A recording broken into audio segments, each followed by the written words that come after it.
तरुण म्हणून तुम्हाला कधी असं वाटलं नाही का की आपण समोरच्या बाजूला इतका तुमच्या पक्षाकडे तसे तरुण चेहरे फार कमी होते यंदाच्या वेळेस किंवा मधल्या काही काळामध्ये, पण तरुणाईला अनेकांना मोदींची भुरळ आहे, भाजपची भुरळ आहे, एकंदरीत काहींना असं वाटतं की आजच्या तारखेशी आजच्या सध्याच्या राजकीय परिस्थितीमध्ये आपल्याला राजकीय करिअर घडवायचं आहे, बेस तयार करायचा, तर एका सत्तेत असलेल्या प्रस्थापित पक्षात जावं, असं तुम्हाला कधी वाटलं नाही? नाही, एक विषय असा आहे की ज्यावेळेसपासून मला राजकारण कळतं आम्ही विरोधी पक्षात आहे.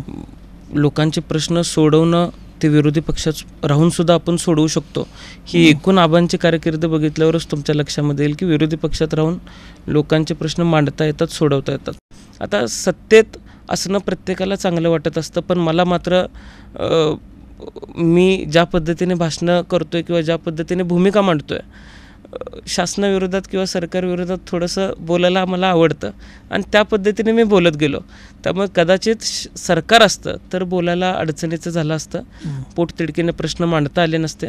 पण आपण विरोधात आहे, ही संधी आहे, लोकांचे प्रश्न मांडायची संधी आहे, त्या पद्धतीने मी मांडत गेलो. त्यामुळे सत्तेत असावं असं कधी वाटलं नाही. शिंदेंना एकदा तुम्ही भेटलात, मुख्यमंत्र्यांना एकदा तुम्ही त्यांना स्वागत करायला तुम्ही एअरपोर्टला गेला होतात, काय तो प्रसंग असा होता की शिंदेसाहेब माझ्या मते त्यावेळेस विट्याला अनिल भाऊ बाबर त्यांच्या पक्षाचे आमदार आहेत, त्यांच्याकडे जात होते. ते जाताना तासगाववरून जाणार होते.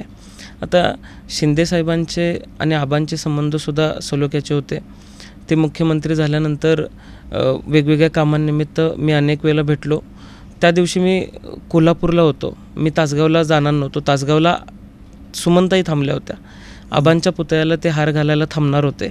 मग आपली भेट तिथं होणार नाही आहे, आपण इथं भेटून यावं असं मला मतदारसंघातल्याच लोकांनी सांगितलं. मी त्यांना जाऊन तिथं भेटलो आणि त्याची न्यूज मी भेटलो आहे किंवा मी व्यक्तिगत त्यांचं स्वागत करायला गेलो अशी झाली. आता त्यामागं दुसरा काही हेतू नव्हता. आपल्या भागामध्ये एवढा मोठा नेता येतो आहे, आपण त्याचं स्वागत करायला गेलं पाहिजे असं मला वाटलं.